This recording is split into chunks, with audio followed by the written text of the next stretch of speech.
Hello and welcome to this In Conversation celebrating If You've Seen It, You Haven't Seen It, an exhibition of poetry and photography by Ellen Renton. My name is Rachel Boyd and I'm Content Assistant for Disability Arts Online. I'm a white female in my middle 20s with short brown hair and wearing dark clothing. Over this past year, Disability Arts Online have been lucky enough to support Ellen Renton through a period of research responding to the rich archive and collection of Scottish poet Edwin Morgan in partnership with the Edwin Morgan Trust. Like the late Edwin Morgan, Ellen Renton's poetry responds to ideas of place, identity and collaboration, challenging the ocular-centric world in which we live. Thank you, Ellen, for joining us today. I wondered whether you'd be able to start off by just describing yourself briefly. I am a white woman with albinism, mid-20s. I have shoulder-length white hair, I'm wearing glasses today, a dark top and light jeans. Could you tell us a little bit about how your research with the Edwin Morgan Archive influenced the project? Yeah, absolutely. I was very lucky to be able to spend a lot of time with the Edwin Morgan Archive, which is in the Mitchell Library in Glasgow. And obviously I think, growing up in Scotland, especially being interested in writing in Scotland, Edwin Morgan is everywhere, sort of what you're kind of fed on, what you grow up on. But because his work is so expansive and his practice was so vast, it's quite rare to be able to look at so much of it in the one space.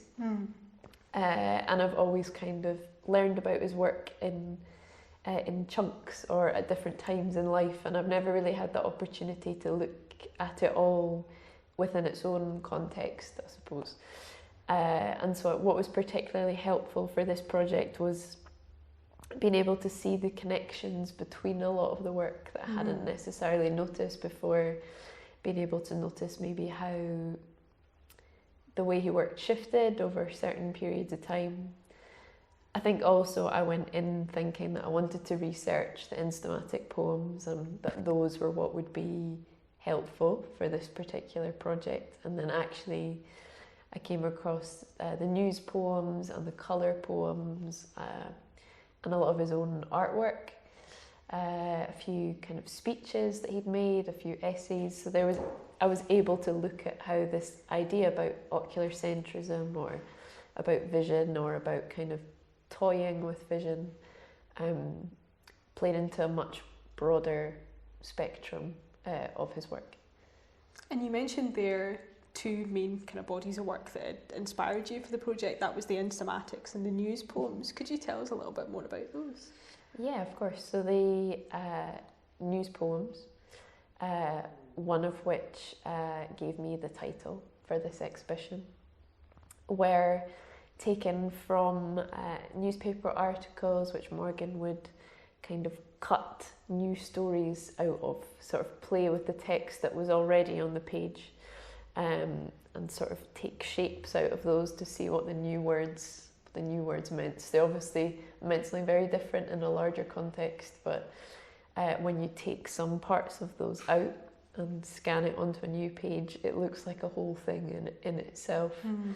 And a lot of them are very funny, quite witty. I suppose they're laughing in a way at the idea of news and the sort of ridiculousness of a lot of things that we might come across in a newspaper.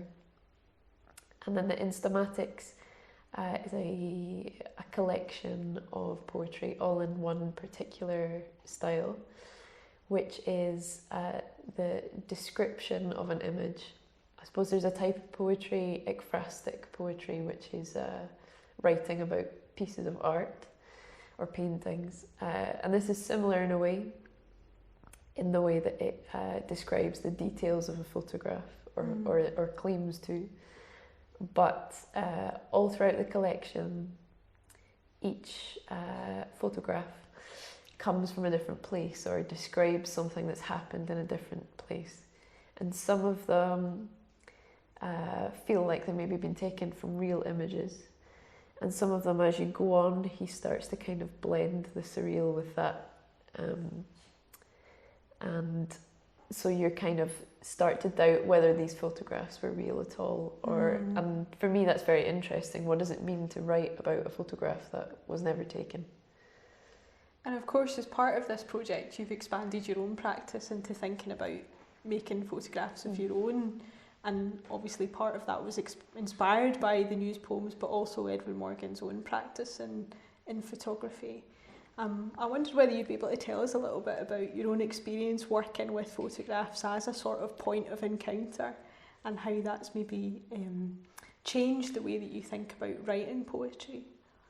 I think something I particularly enjoyed about this process was sometimes taking photographs first and then really trying to write about them, or sometimes writing a poem first and then coming across a photograph.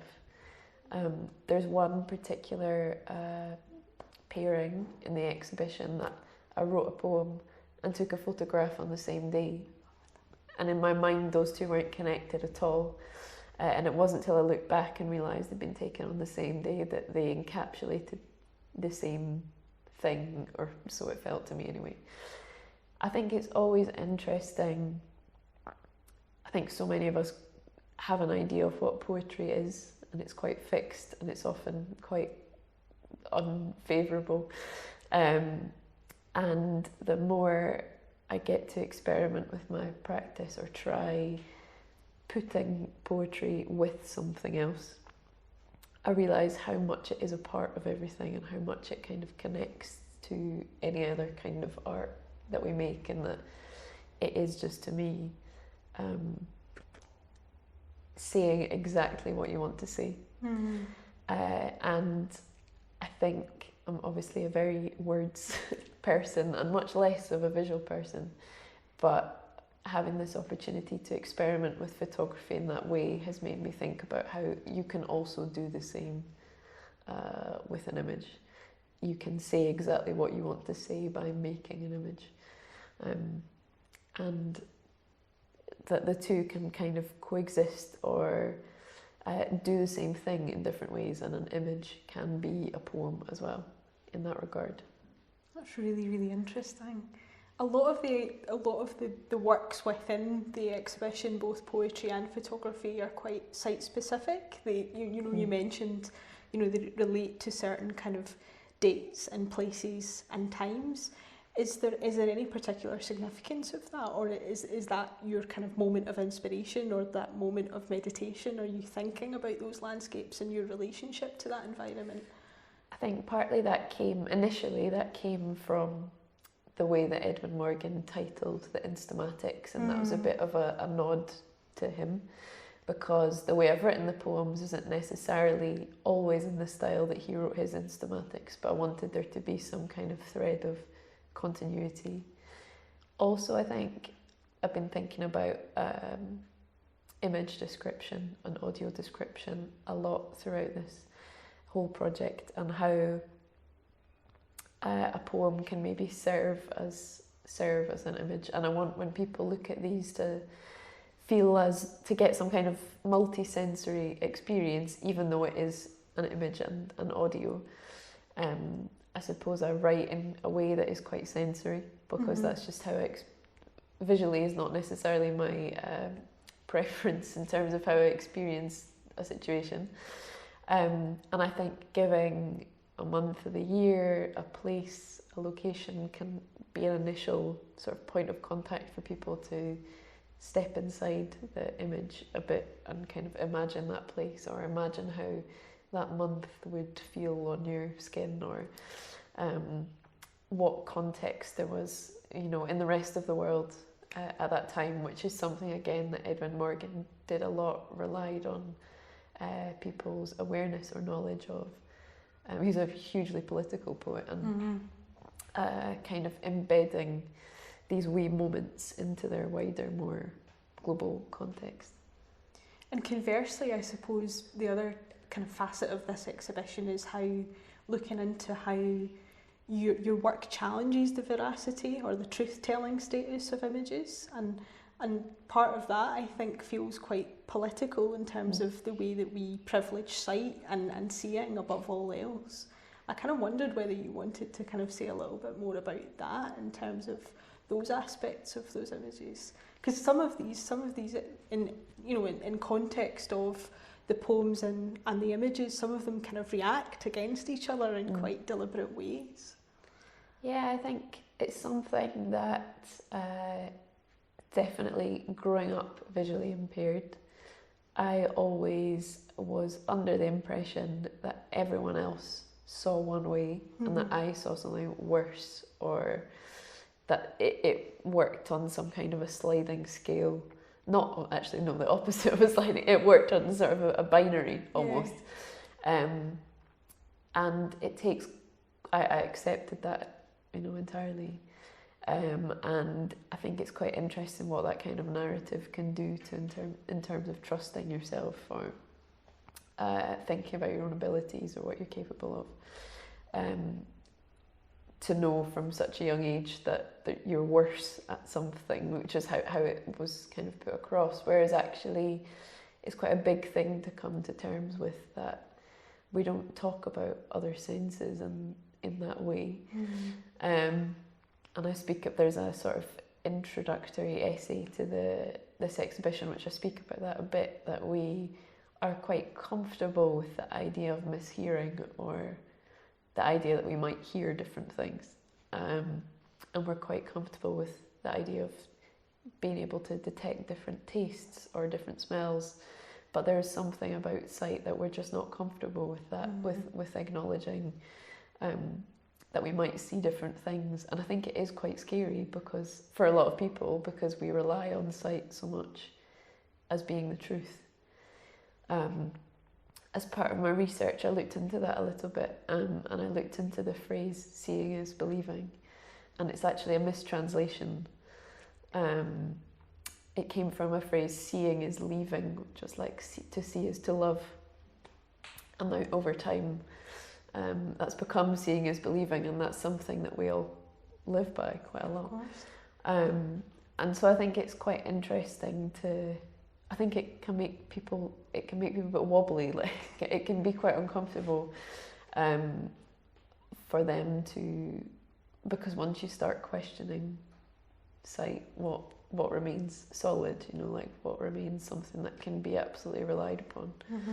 But I think that's fun to explore in a gallery environment, where actually I think of all spaces we are a bit better at considering that we might feel different feelings looking at an image, or we might be drawn to certain things first. So it feels like a sort of gentle way to come into that idea, to do so in the context of looking at photography. Of course. And how do you feel that, working in this particular experience, what, the time and the research that the DIT Associateship has afforded you in terms of working with photography and working with the gallery, working with Agitate, how do you think that might influence or maybe inspire future projects? I'm aware that it's quite a different way of working for you. Yeah, I think it's definitely made me think about working visually a bit more. I think that's definitely, even when I've worked in forms in theatre, it's something I quite often neglect or avoid. I just feel like that wouldn't be for me to make decisions on. But actually, it's been really nice to consider a sort of, that there is still such thing as an aesthetic, even with limited sight. There are still things to consider there. I still have a way of seeing, and to prioritise that, give space to that, to think about what that is quite meditative. It's quite a nice thing to be able to do. And I think, as I said before, I'm always interested in where poetry can join up in other places, or where it can get into, because I think on its own it can be such an intimidating form for a lot of people. So it's encouraged me to try that a bit more, to think about where else it can go, what other spaces it can exist in, and also how that can be not only on a page, but how where else audio can travel or sit alongside. Fantastic. Thank you for speaking to me today, Ellen. It's been a real pleasure working with you. Thank you, too.